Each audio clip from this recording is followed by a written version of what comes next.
TLC OGs, Leafs Convos. What is up? This is the Leafs Convert. I'm Norman James. You see what I just did there? We're doing another podcast for you. Post-game styles. The Leafs a 4-2 winner over the Devils in New Jersey.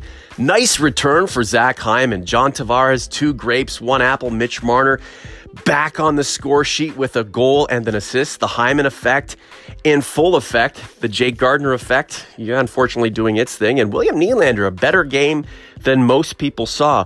Mike and I are going to collab briefly, and I have a call to action for you. The Leafs Convo starts right now.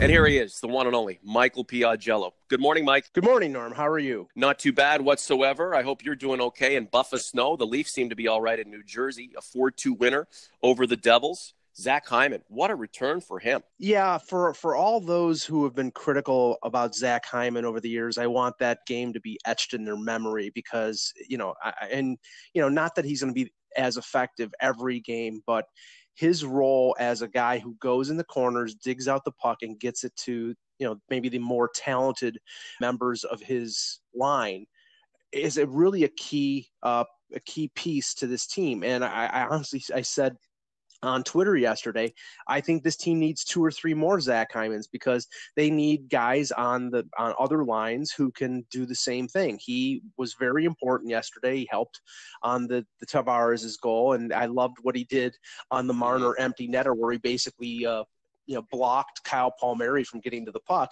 He was probably their most valuable player in last night's game. The D-heads and the Nylanderites, and I'm going on about them already, don't like Zach Hyman because he's not a sexy guy. He doesn't play sexy. He just plays hockey. And while Mr. Sexy tries to figure himself out, Zach Hyman returns after being out a month and makes more of an impact in one game than William Nylander has made in, 15 games, for goodness sakes. He was fantastic, and he ignited Mitch Marner, who hadn't had a point in a couple games. That was for you there, Sheds. And John Tavares, 2 goals and an assist. Tavares has 29 goals now, Mike. Never mind 50. The guy might crowd 60. Well, 50. I'll be happy with 50, and I think most Leaf fans will be happy with 50. And have to say that look where he is. What I'm saying is, statistically, he's got 29 goals around the halfway point of the season. And at this point, you have to say that, it's only 1 year or less than 1 year in, but, he's been the most impactful unrestricted free agent signing probably since Zdeno Chara in Boston about 10 or 11 years ago. So, I mean, right now everything is going right with Tavares. But I have to say though, and I'll not to confuse him with Kevin Nash, the big sexy, but William Nylander did have a better game yesterday. He was actually skating pretty well, had a couple good opportunities, had a one-timer that Kincaid made a great save on. Mm-hmm. So in terms of just him starting to get more involved, it's starting to show. But again, it is 15 games. You would expect that he would start to show that. Kid gloves for William Nylander, right? Now it's all about adulting. He should be playing a lot better. I don't know why it takes him so long to get going and others can just come back into the lineup and make a difference. He's playing with Austin Matthews, and it seems like Austin Matthews has suffered more in playing with William Nylander than William Nylander has benefited in playing with Austin Matthews. This is the Leafs Convo, Norman James, along with Mike Piaggello. So the Leafs get a win. They've got Boston coming up. I like Zach Hyman to save some of that energy, spice, that vigor that you should have when you're returning to the lineup after being injured for a month, and bring some of that back to Toronto. Wins and losses wise, it's not going to make that big a difference, although Boston's right behind them in the standings. But sending a message, and just for your own confidence, your own swagger, your own self-belief, the Leafs need to go out there and get the job done. It's a good thing that Boston lost to Washington in Boston yesterday, and that the Leafs beat New Jersey, so that they gained 2 points. They're 4 points up with a game in hand.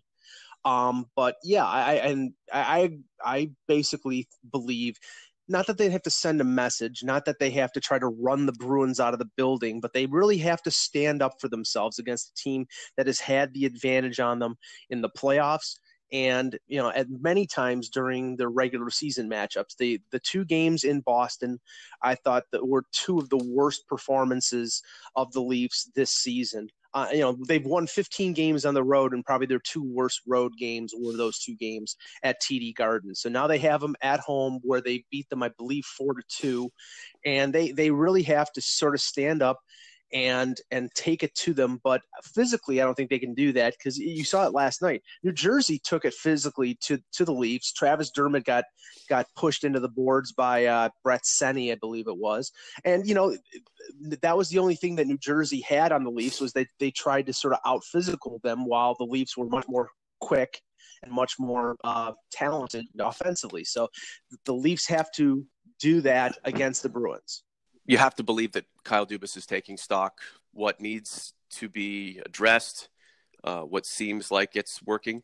And these guys will put their heads together, especially with the trade deadline not approaching rapidly, but in the distance and coming. The Leafs know what they need to do. The question is, how far are they going to go in doing it? I'll say this about William Nylander. We get on him. It's because he's talented and he should be doing better. But maybe he rises to the occasion in a game like this one against Boston.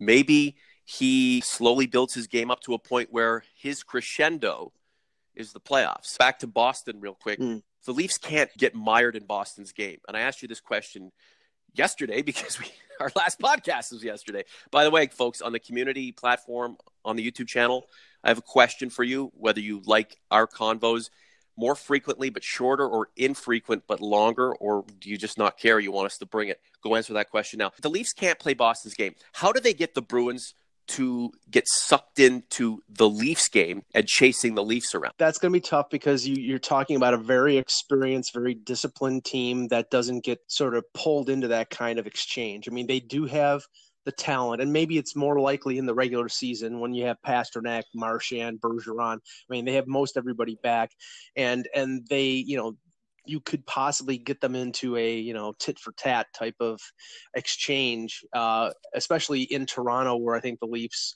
have been better than the Bruins most of the time. But because like I said, I mean, they have good goaltending. Their defense is right now without Charlie McAvoy, but all their forwards are back, and they like to, be a little more physical. Mm-hmm. And if they play that type of game, then I think it's going to be the Leafs reacting to the Bruins rather than the Bruins reacting to the Leafs. Described like a closet Bruins fan. Yes, I went there, Mike. Real quick, Jake Gardiner, why is he so afraid this far into his career, fanning on the puck? And it's exacerbated by the amount of reaction. You'd think it's just overreaction, but when he does it and makes these mistakes, they happen frequently and in such spectacular fashion that all of the good stuff that we don't notice just gets drowned out or becomes irrelevant. I refer to that goal last night that former Leaf Brian Boyle scored as a Jake Gardiner special, because he fanned on the pass at the point to create the odd man break, and then his speed got him back in time enough to screen and deflect the shot past Michael Hutchinson. So it was Jake. It was a typical Jake.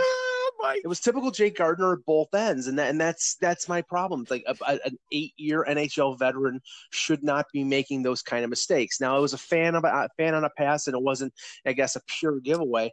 But and I had exchanges with some fans on Twitter last night saying, well, that stopped, and even Dave Poulin on TSN was saying, well, Michael Hutchinson stopped that. It's like, yeah, it helps to be able to see the puck. I don't think Michael Hutchinson was to blame for either one of the two goals, and we didn't go there, but I'll just say I have more confidence in 4 games for Michael Hutchinson than I do after 9 games or whatever, how many games that Garrett Sparks has played. The thing about that goal that Michael Hutchinson should have stopped is that it was a scoring chance created by his own defenseman. One of our recent pieces on the YouTube channel is Ride or Die. You can listen to that. It's still relevant. He's not going to be traded. He's not going anywhere. No. I mean, the Leafs need to have him. And who's going to take a rental like Jake Gardiner? He's not the cherry on top for any team. Finish it up and then done. I just hope that people understand that there's no reason to have him back. He's put in his time with the Maple Leafs. It's been commendable. He's created a nice niche game for himself. But the Leafs have Jake Gardiners coming up through the pipeline, and hopefully Jake Gardiners who are built better than the current Jake Gardiner, the second, third generation of the Jake Gardiner type player. Last word to you, Mike. Yeah, I had Kevin Allen on our Hockey Buzzcast yesterday, and when we were talking about the Leafs, he was fairly convinced that the Leafs will be getting a top 4 defender before the deadline. If that is the case, then what we just talked about in terms of Jake Gardiner not being back is reality, because if they get somebody else, they bring in an Alex Pietrangelo or Parayko or Chris Tanev, anybody who's got term left on their contract, that is the Jake Gardiner replacement next season. See you, bud.